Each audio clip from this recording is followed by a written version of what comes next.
아리우스 논쟁과 니케아 회의는 이제 교회사 안에서 반드시 한 번은 짚고 넘어가야 되는 것입니다. 그래서 이 아리우스 논쟁과 니케아 회의에 대한 이때 이제 우리에게 만들어진 것이 뭐냐면 바로 사도신경이죠.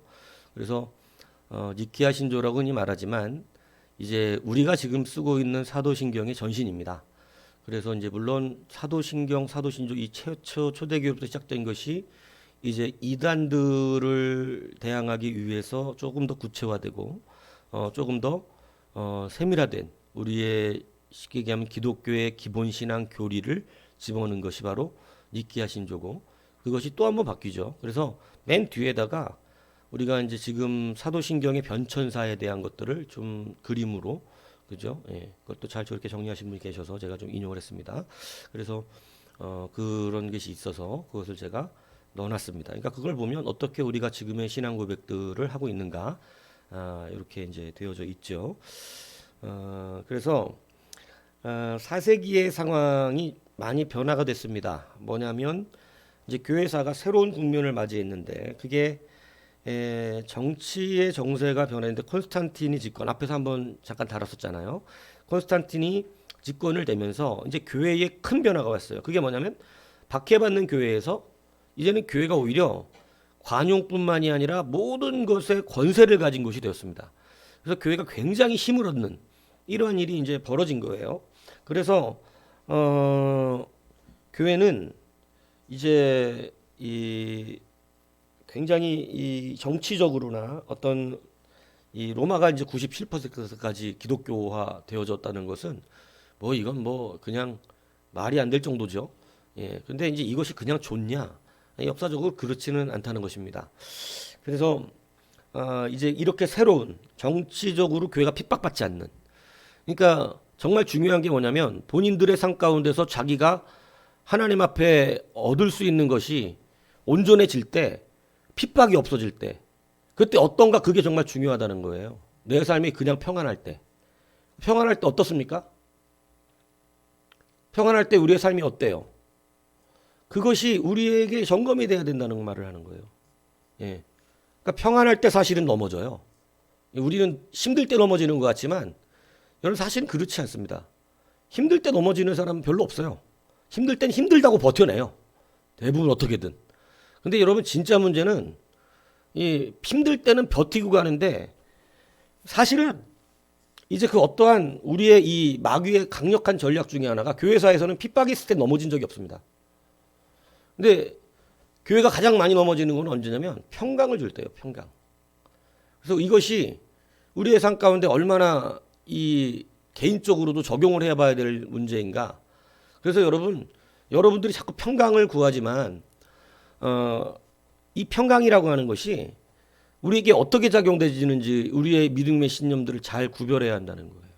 네. 그래서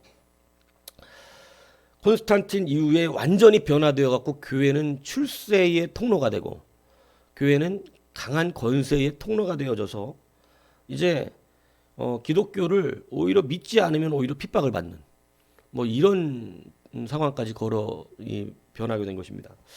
그래서 이제 교회적인 변화가 뭐였냐면 이때 이제 그래서 이제 교부들이 생겨나는데 이런 위대한 교부들의 시대가 일어나면서 이제 뭐 아타나시우스 정도는 기억을 하셔야 됩니다. 그래서 이런 교부들의 사람들에 의해서 이제 각 대륙 어떤 기독교가 형성된 그 지역에 따라서 뭐가 일어나냐면 이 신학적 사조가 조금씩 달라져요. 신학적인 사조가. 그래서 이 신학도 결국은 무슨 얘기를 하는 거냐면 이렇게 이제 기독교가 많이 발전을 하니까 신학도 갈라지는 것이. 예, 그러니까 우리가 풍요로워지고 부흥한다는 것이 그냥 좋은 것만은 아닙니다. 예, 그래서 풍요로워지고 부요해진다는 것에 대한 의미를 단순히 하나님은 수에 두고 계시지 않기 때문에, 그렇기 때문에 어, 그런 영적인 부분들을 분명히 우리 가운데 말씀하시는 거잖아요. 영적 부요함. 그래서 이 영적 부요함이 온전해야 한다는 거예요. 근데 이제 우리들이 자꾸 실패하는 그러한 이유, 교회사가 계속해서 증언해 주는 것은 교회도 그렇고 이상하게 우리는 영적 부요함의 은혜 안에 들어가기를 원하기보다는 육적 부요함을 더 갈구한다는 것입니다. 교회는 육적 부요함을 이루어냈어요. 이제 교회는 뭐 엄청난 부와 모든 것들이 가지게 되었고 신학적인 어떤 이러한 탄탄함들도 많이 생겨나게 되었죠. 그런데 이제 그러면서 이 박해를 위한 순교가 불가능해졌습니다. 왜냐하면 예전에는 박해를 받으니까 순교를 각오하고 순교받는 것을 영광으로 생각하고 여러분 예수의 이름 때문에 가난하게 사는 것 정도는 영광스럽게 생각하는 것도 괜찮을 것 같아요. 예수의 이름 때문에 조금 어렵게 교회 다니는 거 이거 여러분 영광 아닙니까? 근데 오히려 받는 영광을 발로 차면 이런 거 참 안타깝잖아요. 그죠? 우리들이 구하는 게 평강인데 그 평강은 어떻게 잘못 분명하게 눈을 들어 보면 영광을 쥐어차 버리는 것이 될 수도 있다. 이 얘기를 하는 거예요. 그러니까 실질적으로 어렵고 핍박받던 시대는 거의 참 신기스럽지만 사람들이 다 순교하고 싶었어요. 내가 예수의 이름 때문에 순교함의 신앙. 그래서 순교를 해내고 싶은. 그래서 어떻게든지 예수 믿다 순교하는 걸 영광으로 생각했고 그것을 감사로 기쁨으로 여겼다는 것이죠. 이런 때에 비교한다면 참 요즘은 구원받기가 쉽지 않을 것 같습니다.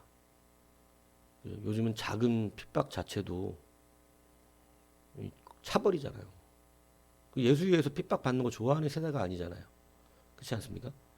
그러니까 여러분 이제 이 인식을 바꿔야 된다는 말씀. 주님은 우리 가운데 큰 것을 새벽 예배 들으시는 분들은 들었지만 큰 것을 외적인 것으로 말하지 않으세요. 분명히 하나님은 정확하게 말씀하세요. 뭐 사람 많이 모인다고 큰 교회가 아니에요. 그러니까 크다라고 하는 것은 그 하나님 앞에 분명히 하나님의 가치 기준에 맞는 통과 기준이 있는 것이에요. 그러니까 하나님 기준.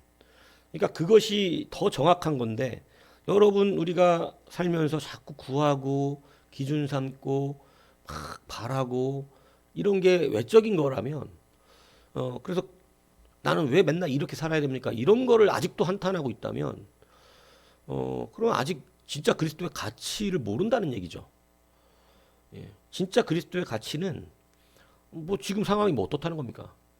뭐 예수 못 믿어가지고 밥도 못 먹던 시대가 있는데 순교를 바라던 시대가 있는데 그래서 빨리 순교했으면 좋겠다. 모든 성도들이 그렇게 고백하고 이 무덤에서 태어나서 무덤에서 죽는 사람이 한둘이 아니었는데 여러분 다시 한번 우리가 이것을 잘 점검해 보시기를 바래요. 교회사 안에서 우리가 이런 것들이 보여야 한다는 거예요. 교회가 평탄하고 권세를 누릴 때는 교회는 그냥 힘의 상징이었을 뿐이지 신앙의 상징은 아니었습니다. 그래서 늘 힘과 평안이 있을 때 무너지는 게 교회였고, 그러니까 겉으로는 무너져 보이지 않죠. 굉장히 권세가 강하니까. 근데 주님은 그런 교회를 외면하셨다는 거예요. 근데 오히려 핍박받고 그 핍박에도 불구하고 견디어내며 이겨내려 하고 그렇게 감당하려고 했었던 그러한 시대의 주님은 오히려 그들과 함께 하시고 정말로 강력한 하나님의 역사들이 일어나게 되고 이런 것이 있었다는 것이죠. 근데 이제 4세기부터 콘스탄틴 집권 이후로부터 뭐 외적으로 굉장히 큰 기쁨이 맞습니다. 교회가 이렇게 회복이 됐으니까 기도의 응답일 수도 있겠죠. 근데 이제 제가 요즘 얘기하는 게 그 노멀과 유노멀이 이제 지금만 있는 것이 아니라는 얘기를 이제 뭐 많은 학자들도 이야기하는 것이지만 사실은 이 교회사 안에도 유노멀이 있다는 거예요. 지금 이게 바로 유노멀이에요. 콘스탄틴 때가. 이거는 긍정적인 유노멀이 온 거죠. 긍정적인. 근데 긍정적인 유노멀이 올 때 여러분 유노멀은 우리가 탄탄한 말씀의 기준에 그 반석에 서지 않으면 정확하게 통과할 수가 없습니다. 그렇기 때문에 다 거짓된 것에 속아 넘어가는 것이죠. 바벨론 포로기가 하나님의 성품을 오해한 데서 나온 어리석음입니다. 왜냐하면 하나님은 창조주, 하나님의 성품이 꽤 성경에는 여러 형태로 나와요. 창조주적 형태가 나오죠. 맨 처음 우리가 접하는 건 창조주 하나님입니다. 근데 그 다음에는 이제는 심판의 하나님이 나오는 거예요. 그죠? 하나님은 가차 없이 아담과 하와를 심판합니다. 저주를 받게 하세요. 그런 가운데서 계속해서 이제는 부르시는 하나님의 역사가 있죠. 근데 계속 성경의 반복은 하나님의 여러 가지 성품들이 나오시는데, 뭐 구세주, 심판주, 뭐 부르시는 분, 뭐 여러 형태의 하나님의 성품들이 흘러나오죠. 이제 최종적으로 십자가에 죽으시는 하나님이죠. 희생의 하나님입니다.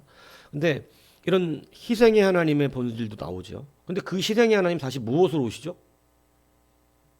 심판주로 오세요.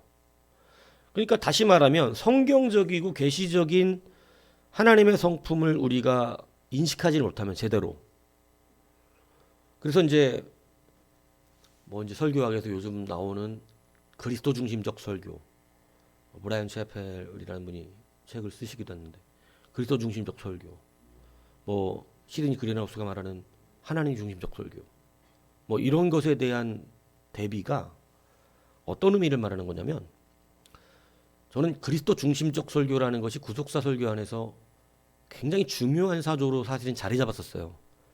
모든 게 예수님 중심이지. 근데 지금은 그렇게 생각하지 않습니다. 왜냐하면 그것의 결과가 나왔기 때문이에요. 그게 결과가 뭔지 아세요? 사람은 다 그리스도를 자기 중심으로 만들어낸 거예요.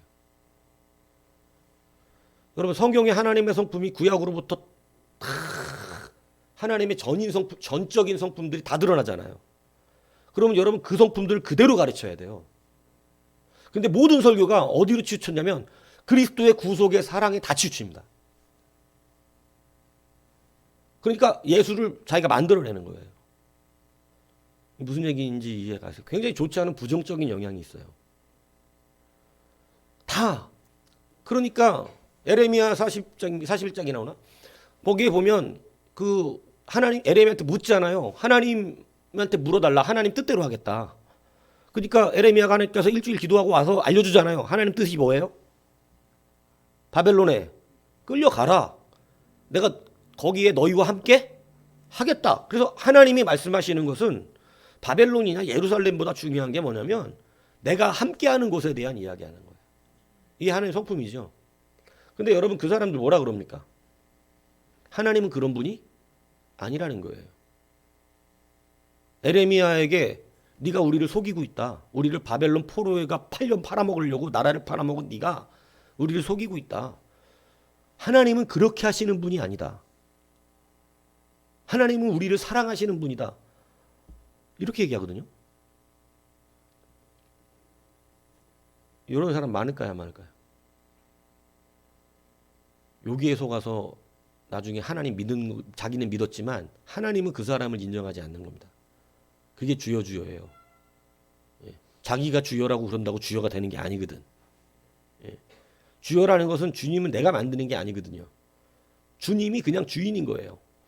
그래서 이러한 이 하나님의 성품적인 부분들을 우리가 잘 계시된 하나님 중심, 그러니까 지금은 이제 하나님 중심적 설교. 이게 뭐냐면 창세의 하나님은 창세의 하나님이에요. 그 역사적인 구속사가 그리스도로 인하여 우리를 구속하셨지만 그리스도께서는 자기가 우리를 구속하시면서도 한 번도 주인공의 자리에 쓴 적이 없으세요. 항상 아버지를 말한다고. 아버지를. 그래서 아버지의 성품이 늘 예수 그리스도를 통하여 사실은 드러나고 있는 것이었거든요. 지금 성령이 우리 안에 계시지만 성령이 사실은 아버지와 예수 그리스도의 모든 성품들을 드러내고 계시는 것이죠. 그래서 실질적으로 우리는 늘 계시되고 그 시대의 하나님의 성품들을 그렇게 맞게 배우지를 않으면 굉장히 좋지 않은 그러한 이 일들이 벌어질 수 있다는 거예요. 뭐냐면 치우칩니다. 신앙이. 다 자기 마음대로. 그걸 자기 의라 그러는 거예요. 자기 의가 나를 막 팍팍 드러내세우는 그렇게 심한 사람도 있고 막 그냥 자기 아니면 안 되고 막 그냥 성질 막 드러내는 사람도 있잖아요. 근데 그렇게 심한 사람도 있지만 사실은 심하지 않은 경우에는 어떤 경우냐면 자기 연민 가운데 자기 의가 나와요. 자기 연민 가운데. 하나님은 그런 분 아니야. 이제 사실은 쌍욕 들어야 됩니다. 예, 정신 똑바로 차리라고. 네가 하나님보다 높냐? 하나님 그런 분 아니라 그러게? 네가 하나님 만들었냐? 하나님 우리가 못 만들어요. 하나님 우리 만드셨어요. 하나님이 우리를 얘기하는 거지 우리가 하나님을 얘기하는 게 아니라고. 그렇기 때문에 분명하게 우리가 이제 이 교회사 안에서도 이러한 일들 때문에 사실은 이단들이 이제 일어나는 거예요. 이단들이. 이게 굉장히 안타까운 일인 것이죠. 사실은 핍박받을 때는 이단이라는 게 없었어요. 왜냐하면 핍박받을 때는 뭐만 있죠? 예수의 의만 붙든 사람만 진짜 남는 겁니다. 예수의 의를 붙들 절대 자기 의를 가진 사람은 절대 하나님 나라에 남지 못해요. 왜냐하면 자기 의는 반드시 핍박 가운데 드러나요. 이 뭔 얘기인지 이해가세요? 자기 의를 가진 사람은 핍박받을 때 그 핍박을 내 것으로 받아서 그리스도와 함께 고난받기를 기뻐하지 않습니다. 절대 기뻐하지 않아요. 그래서 이 자기 의는 나중에 다 어떻게 되냐면 드러나게 돼 있어. 그게 감추일 수 없다는 거예요. 어차피 쟤는 예수 그리스도의 이름으로 다 사라져. 근데 뭐는 안 사라지면 자기 의는 안 사라집니다. 자기 의는 예수님이 자기 의는 자기가 자기 의를 버려야만 없는 것이지 예수를 믿은 게 아니에요. 자기가 있다는 것은. 예수를 진짜로 믿었다는 건 자기 의가 없다는 걸 말하는 거예요. 예수 믿었는데 어떻게 자기 의가 있어요? 예수를 믿는다는 개념을 잘 모르는 교회 나온다는 게 예수 믿는다는 거 아니잖아요. 예, 성경 말씀 듣는다는 게 자기 의가 없다는 얘기가 아닌 거잖아요. 예. 그러니까 우리가 아셔요. 헌금 된다는 게 자기 없다는 얘기 아니거든요.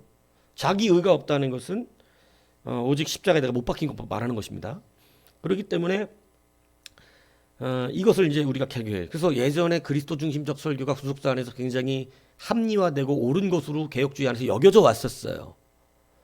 그래서 막 어떤 설교든 예수로 결론 짓고 예수로 시작하고 예수로 결론 짓는 설교들. 예수로 시작해서 예수로 끝내야 된다. 근데 그게 가능합니까? 그게 가능해요? 성경 본문에서 그게 가능해? 설교 안 해봐서 모르죠. 불가능합니다. 모든 본문이 예수로 시작해서 예수로 맞출 수 있단 말이에요? 그럴 수 있어요? 그렇게 되면 그걸 뭐라고 표현하는 거예요? 갖다 끌어다 맞히는 알레고리라 그러는 거예요. 그러니까 여리고성에 붙어있던 빨간 천을 보고 예수를 갖다 붙여야 되니까 어떻게 하는 거야? 그게 예수의 피를 상징하는 구원의 상징이다. 이렇게 말하는 것이죠. 알레고리라 그러는 거예요. 아니 그거는 그냥 잘 보이는 천이었어요. 잘 보이는 천. 무슨 얘기인지 이해 가십니까? 근데 예수 중심으로 가니까 다 알레고리로 가버리면 어떤 부작용이 일어나요? 다 끌어다 자기 생각대로 어떻게 하는 거예요? 다 맞춰 그냥. 자기 생각대로 다 맞춰버린다고. 이게 성도 안에 들어가면 이단이 발생되는 것입니다. 다 예수님을 자기 멋대로 어떻게 하는 거예요? 맞춘다고. 우리가 지금까지 이런 설교에 노출돼 있었던 거예요. 그래서 지금 교회 설교사 안에서 평가는 이제 이게 왜냐면 이런 게 되게 오래 흘렀거든요. 이런 구속사적 설교가. 그런데 이 구속사적 설교의 지금 평가는 성도들이 어떻습니까? 이 위기의 상황에. 지금까지 그런 설교 다 들었잖아요. 대한민국도 다. 코로나 딱 터지니까 어떻게 되는 거예요? 교회가 하나가 되든가요?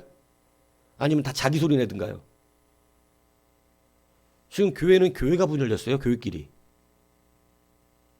왜 그랬나요? 그리스도 중적 설교 들었는데.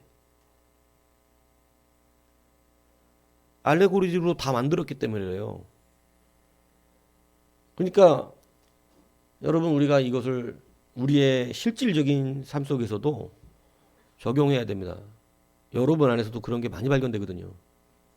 왜냐하면 이것은 설교를 굳이 듣지 않았어도 세상에서 들어온 바로 갖고 있는 심령이에요. 교회 안에 있지 않아도 세상 사람은 다 누구 중심적으로. 그래서 교회 안에 딱 처음에 들어오면 이것은 뭐 그리스도 중심적 설교를 떠나서 그냥 그렇게 그 사람은 그렇게 돼 있어. 왜냐면 다 자기 중심적으로 살아왔기 때문에 예수님도 나 때문에 필요한 존재일 뿐이고, 예, 모든 게 나의 중심적으로 다 맞춰지지 않으면 안 되는 거예요. 그렇기 때문에 그런 사람은 교회에 핍박이 일어나면 있을까요, 없을까요? 당연히 없다니까요. 하나님 말씀이 절대 즐겁지 않습니다. 왜냐하면 딱 설정해 놓은 자기의 예수만 즐거운 거예요. 거기만 아멘 나와. 거기만 아멘 나온다고. 내가 만들어 놓은 예수의 그 성품만 나올 때 그때만 아멘을 하고, 내가 안 맞는 예수는 아멘을 하지 않습니다. 예.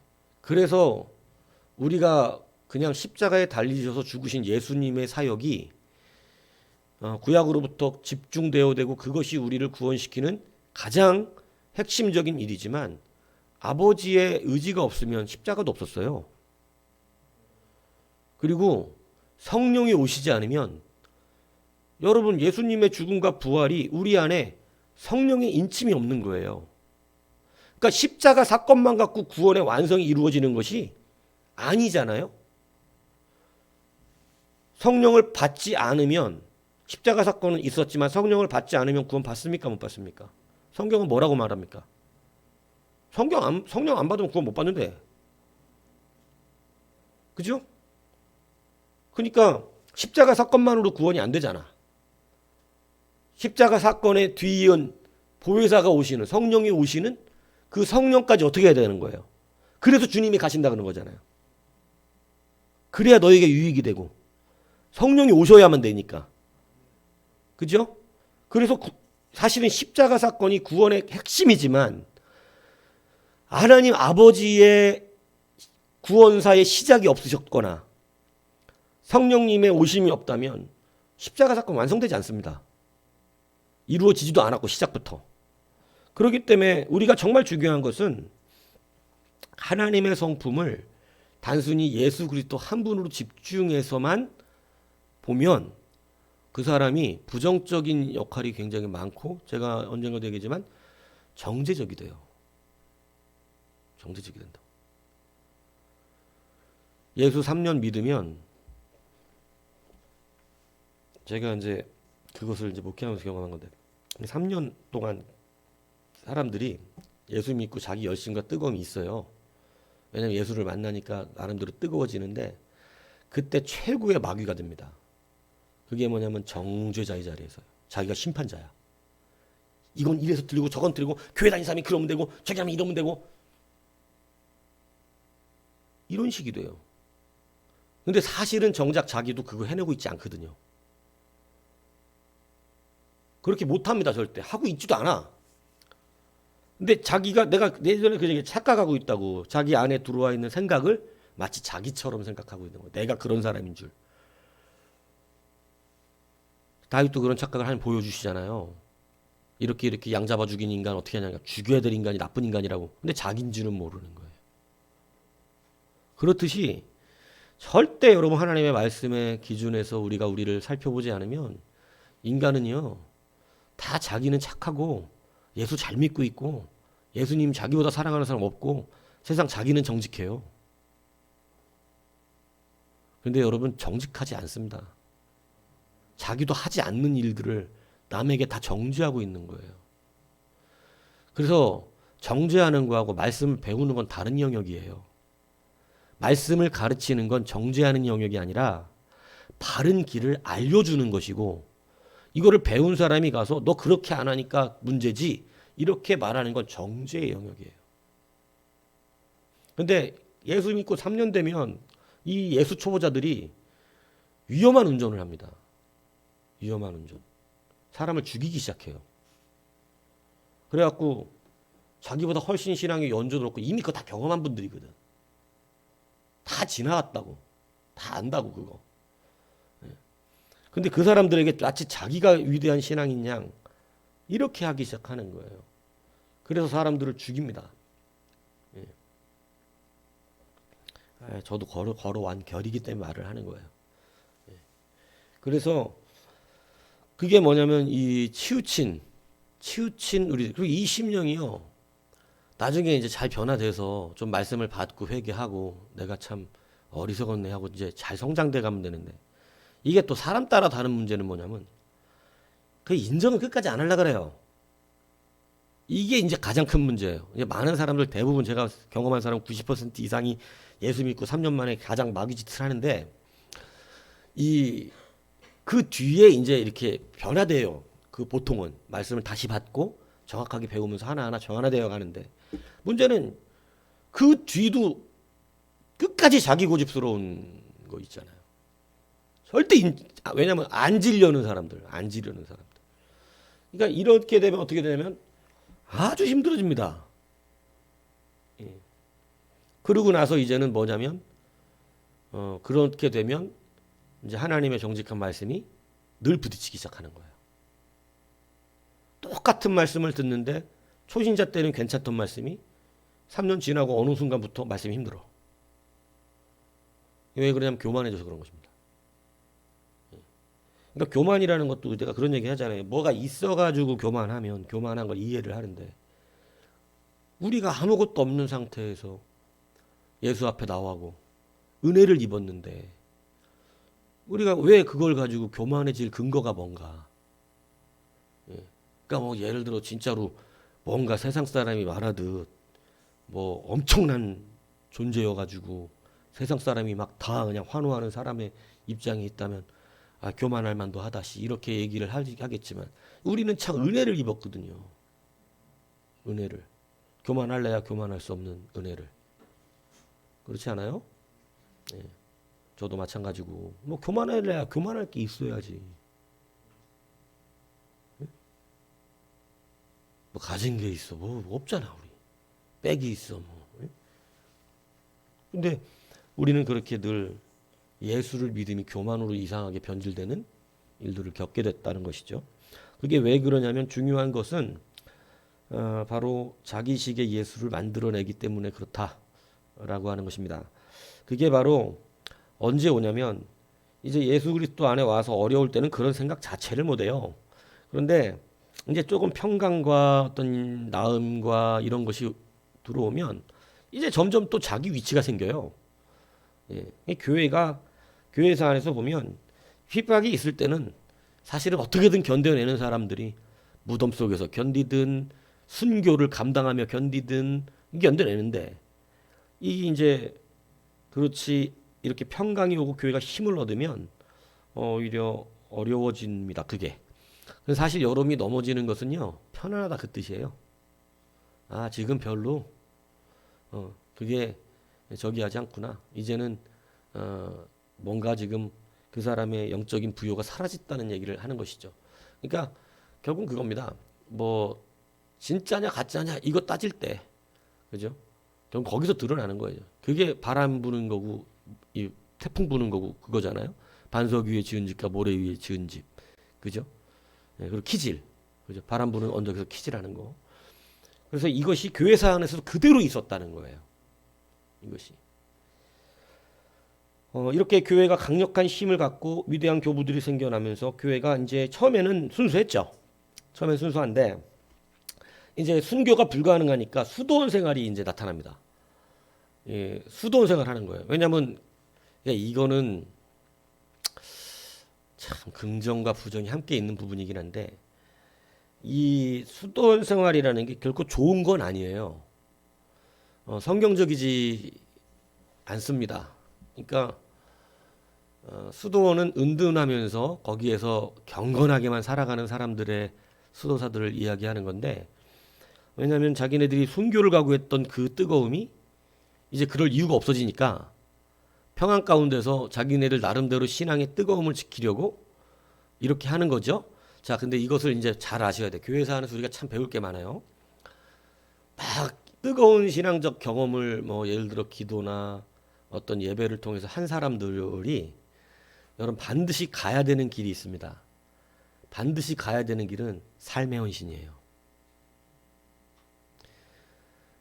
성령과 은혜로 충만했던 사람이 삶의 헌신으로 가지 않고 계속해서 그런 느꼈던 느낌, 영적 느낌이죠. 이 영적 느낌만 추구하면 수도원을 만드는 거예요. 이 무슨 얘기인지 아세요? 그래서 지금으로 말하면 영적으로 막 경험을 하고 성령 충만을 경험했던 사람이 삶의 헌신을 하진 않고 자꾸 그런 것만 구하면 이거 뚝 떨어져 버립니다. 그리고 그런 그 사람들 그걸 충족을 위해서 교회 헌신하는 자는 되지 않고 요즘으로 말하면 기도원만 쫓아다녀요. 기도원만. 근데 기도원도 처음에 가면 다시 얻는 것 같아. 왜냐하면 새로우니까. 뭔가 새롭거든요. 그래서 막 그 새로움 속에서 뭔가 이렇게 내가 충족을 누리는 것 같은데 그것도 마찬가지예요. 얼마 안 가면 사라져. 왜냐하면 진짜 영적 기쁨이 아니었거든. 근데 이것을 분명히 아셔야 돼요. 이 수도원 생활에 장단이 있는데 그냥 간단하게 말하면 수도원 생활의 단점은 뭐냐면 은둔을 통해서 자기들이 느꼈던 그러한 영적인 어떤 충만을 이런 생활을 통해 만들어내려고 하는 것입니다. 예. 그러니까 막 자기들끼리 모여 살면서 거룩 경건하면서 금욕주의로 살면서 자기들을 힘들게 만드는 거예요. 금욕주의적으로. 밥 하루에 한 끼만 먹어. 금식 일주일에 3번씩 해. 뭐 그러면서 그죠? 새벽 일찍 일어나서 막 수도하고 그죠? 이러면서. 근데 이것이 기독교를 지켜내는 긍정적인 순전한 기독교를 지켜내는 한 분도 있었어요. 오염되지 않는. 근데 또 한 가지의 문제점은 이런 것은 오히려 신비주의적으로 흘러가거나 그리고 실질적인 하나님의 말씀의 권세와 능력들을 세상에서 빛이 되지 않는다는 거예요. 수도원은 빛이 될 수 없습니다. 왜냐하면 세상과 어떻게 돼 있으니까. 당연하죠. 세상과 너희는 세상의 빛이라 그랬는데 세상의 빛이라 그랬는데 세상에 안 나가 있어. 지들끼리 빛이에요. 뭔 얘기인지 아세요? 자, 성령 충만과 은혜를 처음 경험한 사람들이 말씀대로 순종하여 삶에서 빛이 되지 않으면 그 사람은 이제 목말라요. 고단하다고. 이 교회사 안에 다 있는 얘기들입니다, 이게. 그래갖고 뭐냐면 자꾸 영적인 것만 쫓아다니고 그게 진짜인 줄 아는 이런 이상한 일들을 벌어하는 거예요. 근데 성경의 실질 가르치면 뭐예요? 영으로 띵 하고 다니라는 겁니까? 그거 필요 없어요, 별로. 뭐 하라는 거예요, 실질적으로? 원수를 사랑하고 가난한 자들을 위하여 헌신하고 목숨 걸고 전도하고 땅끝 향해 나가고 그죠? 사실은 실제를 말씀하시는 거거든요. 그래서 여러분 이게 성령 충만에 이르는 길이에요. 근데 이제 이 영적 초보에 있는 우리들이 이것을 처음에 영적인 은혜를 구하면 진짜 세상이 알 수 없는 평강을 주시거든요. 세상이 모르는 기쁨을 준단 말이에요. 근데 이것이 우리의 삶 속에서 흘러가지 않으면 그 시간은 너무나 짧습니다. 그래가지고 그 맛을 보려고 기도원 쫓아다니고 용하다는 사람 쫓아다니고 신비스러운 일들을 하는 데를 쫓아다니기 시작하는 거예요. 심한 경우에는 교회를 자주 옮기죠. 왜냐하면 이 교회도 성령이 없어, 저 교회도 성령이 없어. 여러분 이거는 한마디로 말하면 세상 말로 하면 꼴값 떨고 있는 겁니다. 다시 정확하게 말해주면요, 너한테서 성령을 발견할 수가 없는 거예요. 이게 정확한 얘기예요. 하나님은 교회에 안 계신 것이 없고 우주 만물에 안 계신 것이 없습니다. 왜냐하면 이미 그러한 성령의 감동을 누렸을 때 수도원 들어가면 그 사람들은 금욕주의로 육체를 괴롭히는 삶을 살지 그의 영적 깊이와 은혜가 있는 게 아니에요. 영적 깊이와 은혜는 하나님의 성령을 받은 직후 우리는 세상으로 뻗어나. 성령이 너에게 임하시면 너희는 오직 권능을 받아. 그죠? 사마리아, 유대야 온 땅끝까지 이르러 내 증인이 돼야 된다고. 그거 안 하면 성령 받은 게 소용이 없어. 성령은 여러분 갑자기 황홀경의 기쁨을 누리라고 주시는 것이 아니라는 사실을 알아야 한다는 얘기예요. 그냥 예배할 때 무조건적인 기쁨이 나에게 임하는 것을 주시려고 하는 것이 아니라는 사실을 알아야 한다. 성령이 우리 안에 오는 참된 은혜의 그 기쁨은 땅끝까지 이르러 주의 증인으로서의 삶을 살아낼 때 여러분 예배는 너무나 맛있어요. 한 주간 여러분이 얼마나 영적 전쟁을 했느냐에 따라서 그 예배는 맛이 달라요. 이게 뭔 얘기인지 이해가세요? 그렇기 때문에 이러한 부분들을 여러분들이 다시 한번 우리에게 적용시켜 봐야 됩니다. 일 안 하면, 하나님이 일 안 하면 그 사람은 영적으로 맨날 기도한다고 되는 게 아니에요, 그게. 왜냐면 지금 주님은 기도하라는 얘기를 하시는 게 아니라 나가서 일해.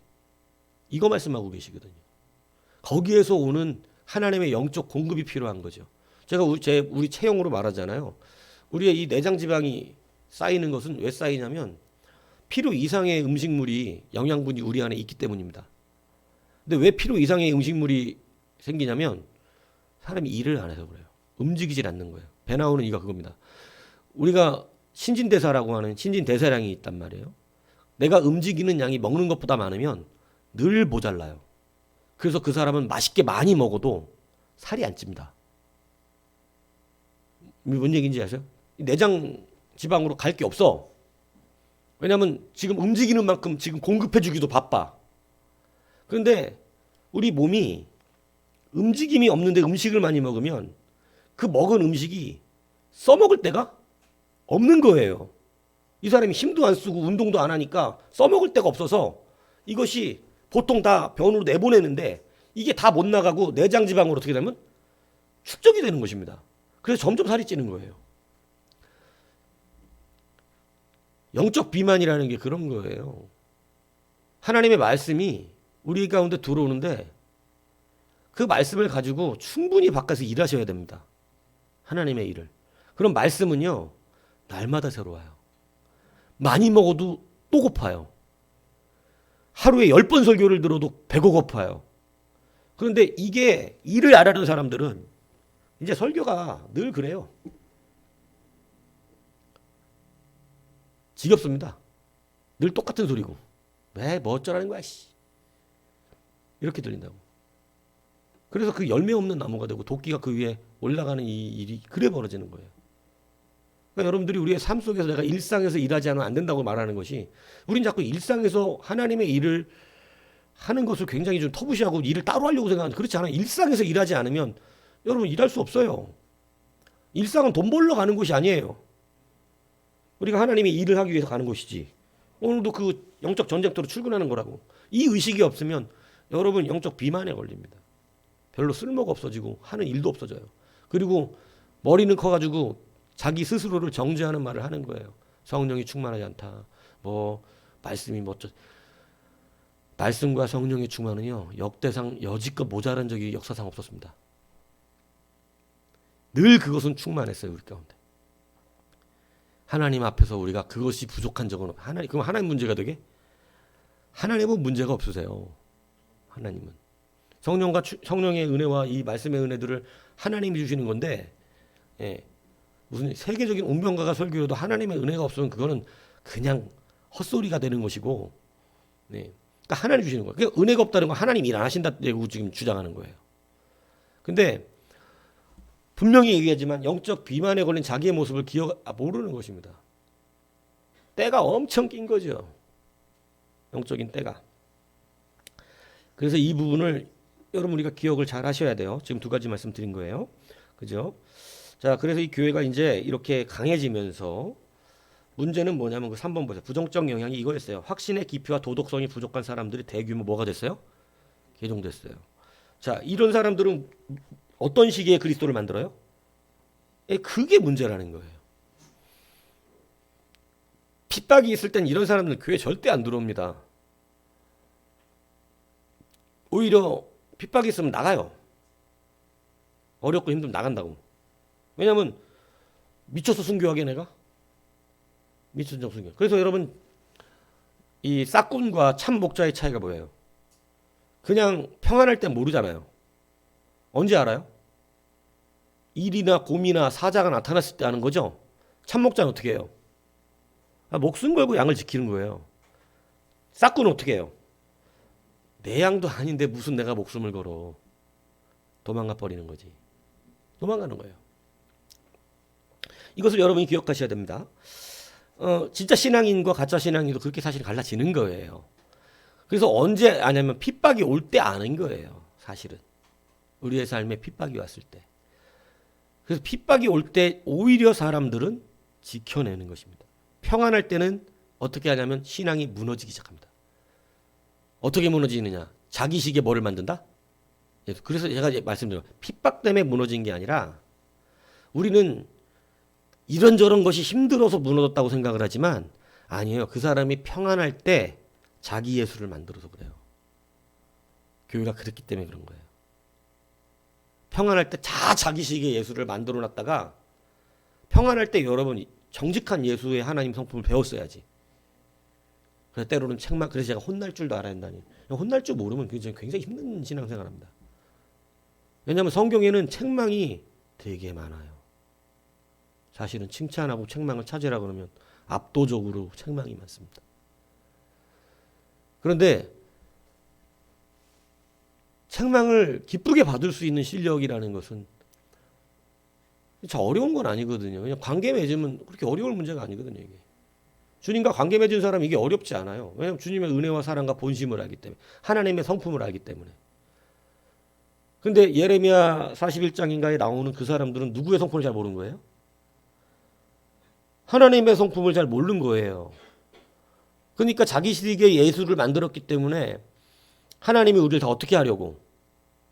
이렇게 하는 건 죽이려고 하는 것이다. 이렇게 판단한 거죠. 그러니까 안 간다는 것입니다. 하나님 그런 분 아니라서. 에레미야 네가 사기꾼이라는 거예요. 에레미야 네가 나쁜 놈이라는 거죠. 그러니까 근데 사실은 하나님이 그래서 다시 말씀하세요. 너희에 대한 생각을 내가 안다. 너희들 왜 그러냐? 내 성품을 내가 알지. 니들은 잘못 판단하고 있다는 거 말씀하시는 거거든요. 그러니까 결국은 그래서 그 사람은 안 갑니다. 애국으로 도망가요. 예? 그랬다가 결국은 애국까지 칼이 쫓아가는 거죠. 여러분 이것을 우리들이 이제 진짜 신앙 안에 정직하게 자기에게 검토하고 철저한 회개를 하지 않으면 이제 심판 때 봐야 되는 거예요. 심판 때. 왜냐하면 주님을 믿은 적이 없는 거예요. 다 자기를 믿었던 거예요. 자, 이렇게 부정적인 영향들이 교회 안에 있었던 것처럼 우리들의 삶에도 사실 실제 있다. 이것을 아셔야 한다는 것이죠. 자, 그래서 이제 이때 가장 여러 이단들이 일어나서 앞에도 얘기했지만 우리에게 가장 기독교에 위협적이었던 이단은 아리우스였습니다. 왜냐하면 아리우스 이단은 완전 틀리질 않고 아주 적게 틀려서 그래요. 근데 가장 중요한 걸 틀리게 만들어요. 그러니까 이 아리우스 이단이 굉장히 이제 위험한 이단이었어요. 이 250년경 탄생해서 330년경 사망했다는 추정을 하고 있는데 리베아 혈통으로 추정을 합니다. 안디옥 교리 문답 학교에서 루시안에게 배웠다. 나름 정통 교회에서 시작을 한 거죠. 자, 그런데 이제 알렉산드리아 교회 장로로 있다가 이 사람도 자기식의 이제 하나님을 만들기 시작한 거예요. 그게 뭐냐면 여기는 극단적인 종손론이라는 게 뭐냐면 예수님을 하나님의 종속되어 있는 피조물로 여기는 겁니다. 그러니까 자기의 머리로는 예수가 이해가 안 간 거예요. 예수님의 이 성품이. 그러니까 누구시기의 성품으로 만든 거냐면 자기가 이해되는 성품으로 만든 거예요, 예수님을. 그러니까 여러분 우리는 모르면 그냥 어떻게 해야 된다고? 모르니까 깨닫게 하옵소서 해야 되는 거죠. 모르는데 자기 아는 머리 가지고 이리저리 꼬아서 만들어갖고 예수님을 자기가 결정하면 안 됩니다. 예. 근데 이 사람이 그렇게 한 거예요. 자, 그래서 이 사람은 이제 기독론이 굉장히 많이 틀렸어요. 그게 이제 절대적인 3번에 보면 절대적인 단인실론. 그래서 이 단인실론으로 시작이 되는데 이게 이제 사실은 그 앞에 선생이었던 루시안도 이것에 대한 의심을 좀 했던 사람들이에요. 그러니까 결국은 잘못 스승을 만나니까 그런 단초들이 자기에게도 어떻게 되냐면 생겨나기 시작한 겁니다. 그러니까 여러분 참 잘 배워야 한다는 게 굉장히 중요한 거예요. 한쪽으로 치우친 만나면 이게 우리의 어떤 욕심과 결탁을 잘해요. 왜냐하면 내 욕심을 어루만져 주거든요. 그러니까 내 욕심을 어루만져 주면 그게 좋은 겁니다, 그냥. 사실 보세요. 굉장히 큰 죄를 지은 사람에게 괜찮아하는 이게 그 사람 얼마나 큰 위로가 되는 줄 아세요? 근데 여러분 죄는 괜찮아로 될 문제가 아니에요. 그건 죽으란 얘기예요. 죄는 철저한 회개가 필요한 겁니다. 다시는 그 죄에 들어가면 안 되는 거죠. 안 그러면 죽는 거예요. 그냥 가는 거예요, 그건. 근데 사실은 우리는 내가 잘못했을 때 철저한 회개를 구하는 사람은 별로 없어요. 그 죄까지도 용납해 주라 이렇게 되는 것이죠. 내가 비록 이렇게 죄 졌지만 죄라도 용납해. 그게 사울왕이었어요. 내가 잘못했는데 가서 장로들 앞에서 나를 높이고 뭐예요? 그 회개하겠다는 얘기가 아니라 그래도 괜찮다고 해라. 결국 그래서 망한 거 아닙니까? 다윗과 가장 큰 차이가 그거였죠. 다윗은 어떤 거예요? 철저한 회개의 사람이었습니다. 죄 앞에서 죄를 안 졌다를 얘기하는 게 아니라 그랬잖아요. 저는 죄 자체를 갖고 문제 삼는 게 아니라 회개의 마음이 없다는 것을 문제 삼는 거예요. 회개의 마음이 없다는 것. 끝까지 자기 스스로를 높이려 했던 사울왕과 같은. 그래서 이 자기식의 예수를 만드는데 굉장히 이게 이제 괜찮은 게 하나님을 단일신으로 말을 해요. 이게 굉장히 메리트가 있죠. 뭐냐면 결속력이 강하잖아요. 그리고 확실하고. 단일신은 유일신과 다른 겁니다. 예, 무슨 얘기인지 이해 가세요? 예, 단일신과 유일신은 달라요. 유일신은 하나님이라는 하나님의 존재가 한 분밖에 존재하지 않는다는 것을 말하는, 여러 신이 없다는 것을 말하는 거고, 단일신이라고 하는 것은 예수님과 성령을 인정하지 않는 의미예요. 예, 그러니까 뭐 삼위일체가 아니다 이 얘기를 하는 거예요. 예, 무슨 얘기인지 이해가시죠? 예, 그래서 단일신론으로 출발하는 유일신이 아니에요. 단일신이에요. 예, 그러니까 예수님은 신이 아니고 성령님도 신이 아니고 뭐 이런 개념을 주장하는 겁니다. 자, 그래서 성자는 성부의 발출이거나 본질의 일부일 수 없다. 그러니까 하나님으로부터 예수님이 나온 것이 아니다. 이렇게 지금 아리우스는 주장합니다. 왜냐하면 이해를 못하니까 자기가. 예. 자, 그래서 성자와 성부는 같은 존재가 아니다. 이렇게 말을 합니다. 그래서 같은 존재가 아니라 종속되어져 있는 피조물이다. 이렇게 표현하고, 이런 게 이해가 안 가니까 예수님을 천사 중에 한 사람으로 말하는 사람들도 있어요. 예, 천사인데 천사 중에 하나가 하나님 마음에 너무 들어가지고 택함을 받은 것이죠. 예, 그래서 이것도 싫은 사람은 천사도 안 해. 그냥 사람 중에 하나 마음에 들어가고 어떻게 한 거야? 고른 거예요. 예, 근데 우리가 복음의 본질을 알죠. 그렇게 해갖고는 죄사함이 될 수가 없어요. 네. 자, 그래서 이 아리수지는 영원에 하나님과 함께 있었던 말씀. 자, 하나님 말씀은 영원에 있었던 게 분명하죠. 그리고 잠언서가 말하는 지혜의 지혜, 나 지혜는 이러면서 지혜가 마치 살아있는 어떤 객체의 인격을 갖고 있는 존재처럼 드러나잖아요.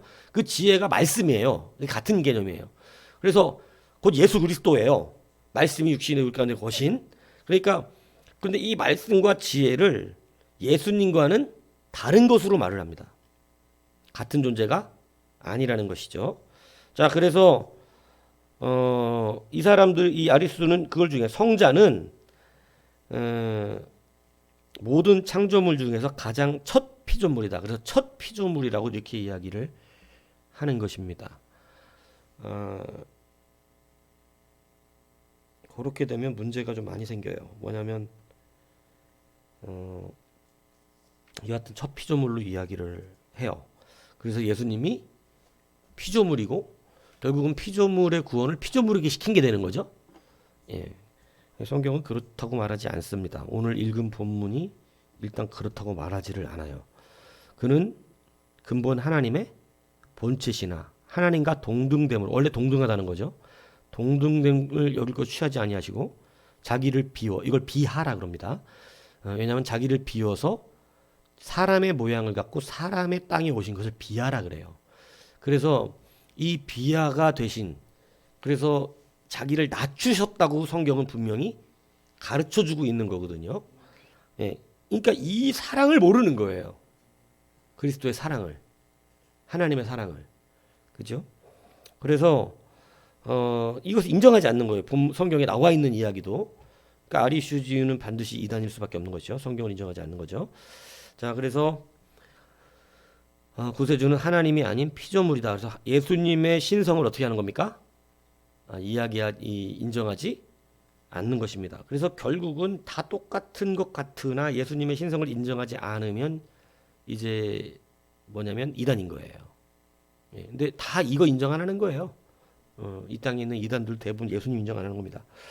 자, 그래서 그러한 아리우스주의가 일어났습니다. 그래서 알렉산더라고 하는 사람이 이제 아타나시우스가 참 중요하죠. 이제 이런 아리우스주의와의 가장 전쟁을 크게 한 사람이 바로 이 아타나시우스인데 이분의 이제 스승이었던 그래서 이 그러한 교부들이 이러한 아리우스주의와 전쟁을 하는 전쟁이라고 하면 뭐 이렇게 치고받고 싸웠다는 의미보다도 나중에 뭐 그런 일도 있었지만 정치적으로 이제 교리적 전쟁을 했다는 것이죠. 예, 그래서 그런 교리적 전쟁을 했습니다. 그래서 아리우스주의 전쟁이 이제 일어났어요. 그래서 삼위의 통일성을 계속해서 가르칩니다.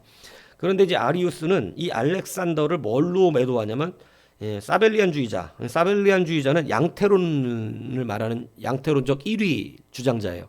그러니까 양태론이 뭔지 아시죠? 양태론은 뭐냐면 하나님이 창조하시고 그다음에 나중에 인간을 위해서 뭐가 되신 거예요? 그 다시 예수님 되셨다가 하늘에 올라가신 다음에 성령으로 다시 오신 것. 그래서 하나님은 양태 여러 양태적인 모습을 가지신 1위밖에 없다.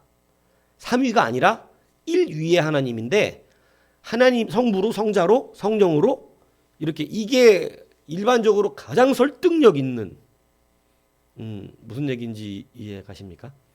일반적으로 여러분 이것을 지금도 기독교 안에 양분되는 분위기죠. 3위를 인정하지 않는 사람들은 양태론 인정합니다. 그죠? 그래서 침례교도 옛날에 우리가 이단이라 그랬던 이유는 물론 안식교와 같은 주장들을 했었고 또 그런 가운데서 또 한 가지의 문제는 침례교도 두 개의 사설로 나눠져요. 뭐냐면 양태론주의자들이 있고 삼위일체주의자가 있습니다. 예, 그래서 침례교를 우리가 예전에는 지금은 이제 정통으로 침례교가 돌아왔기 때문에 근데 이제 지금도 이제 이단적인 침례교도들이 있어요. 예, 그래서 이런 것들을 우리가 양태론주의자이기 때문에 예, 바로 인정할 수 없는데 이런 양태론주의로 몰고 갔던 거예요. 아리우스가. 자, 그렇지만 우리는 양태론이 아니라 삼위일체입니다.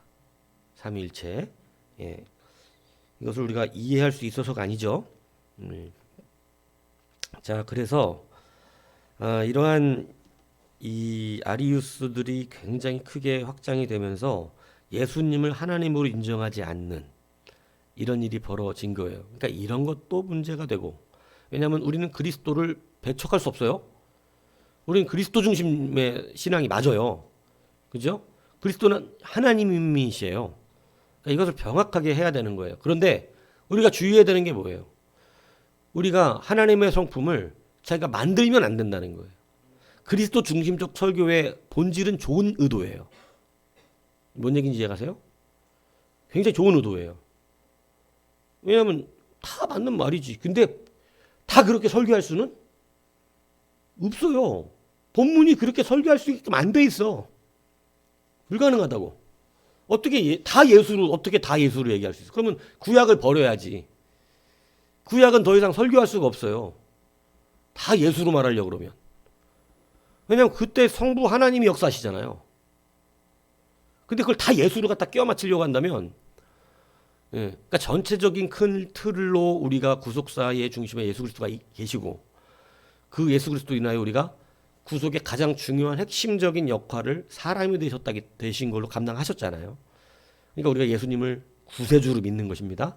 그럼 하나님은 구주가 아닙니까? 성령님은 구주가 아닌가요? 그렇지 않아요. 다 구주의 우리의. 근데 이것을 극단적으로 나가면 그래서 극단주의적 그리스도주의자들이 있어요. 또 이단이에요, 그들도. 우리는 예수교니까 예수만 설교해야 된다. 이런 종파가 또 있어. 성부와 성자와 성령의 이름으로 세례주면 안 된다. 예수의 이름으로만 세례줘야 된다. 또 이렇게. 이 사람들은 왜 이단이죠? 그럼 하나님 성부와 성령을 부인하는 거잖아. 우리는 무엇도 하나 띄일 수 없어요. 성부, 성자, 성령 중에. 이해 가시죠? 그래서 지금은 이렇게 설교학도 발전이 돼서 여러 가지 차질을 겪었죠. 옛날에는 모범적 설교라 그래가지고 사실은 이제 설교가 좀 많이 우리나라는 근데 지금 이렇게 여러분은 개혁주의와 복음주의 정권 안에 있기 때문에 본문 중심의 설교를 듣지만 사실은 대한민국의 교회는 성경을 중심으로 설교하는 곳이 많지 않습니다. 압도적으로 성경 본문과 관계없이 성경을 읽지만 여러분 여지껏 뭐 몰랐어요? 뭐 이게 뭐 신비스러운 얘기입니까? 우리 한국 그랬어요. 본문 가지고 본문은 읽었는데 본문 얘기 해요, 안 해요? 안 해요. 대부분의 설교 그래요. 그냥 그럴듯한 자기 안에 있는 역량들을 발휘하는 것이지. 좋은 얘기하고 교회 얘기하고 사람 얘기하고 간증 얘기하고 이런 거 얘기하는 것이지.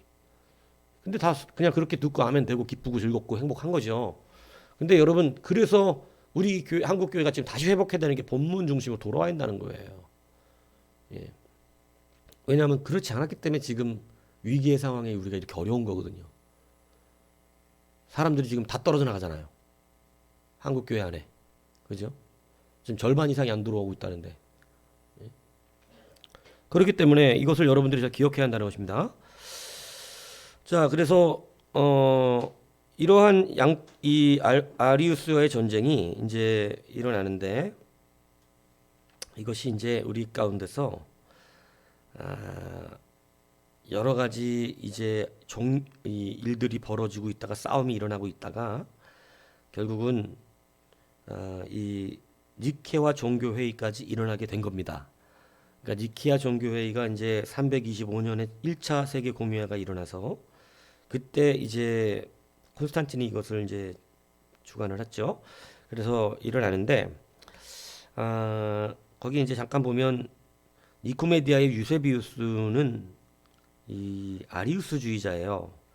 그런데 이제 이 사람이 나중에 콘스탄티누스가 죽기 직전에 세례를 이제 받는데 그때 세례를 해줍니다. 그러니까 콘스탄틴도 이후에 조금 약간 아리우스주의로 이렇게 흘러간 경향이 있어요.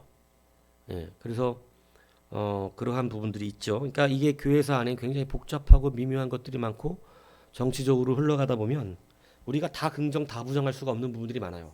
자, 그래서 그러한 아리우스가 급속적으로 나중에는 확장되어지고 이제 이 다음번에 한번 할까 싶은데 그래서 교회 동로마 소로마 교회가 나눠지면서 사실은 이제 그 뒤로는 정치적 전쟁이라고보다는 이 로마사 아이에서는 아리우스와 사실은 이제 정통 아타네시우스파 삼위일체론파와의 전쟁과 같아지는 거예요. 예.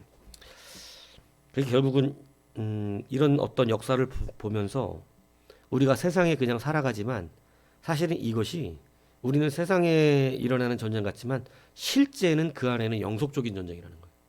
그래서 성경이 이미 말한 겁니다. 이것이 혈과육의 전쟁이 아닌 거죠. 예, 영적인 전쟁이에요. 그래서 여기에서 우리가 분별치 않으면 맨날 껍데기 갖고 씨름하고 혼자 승질내고 그러다 끝납니다. 이거. 예. 그러니까 하나하나 제가 여러분들이 부탁을 드리는 것은 정직하게. 그래서 작은 일상으로부터 작은 것도 같이 모으는 그것이 중요하다는 거예요.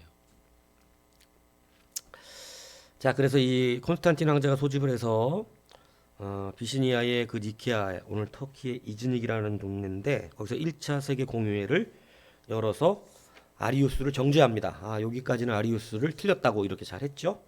그래서 니케아 신조가 이제 드디어 만들어졌어요.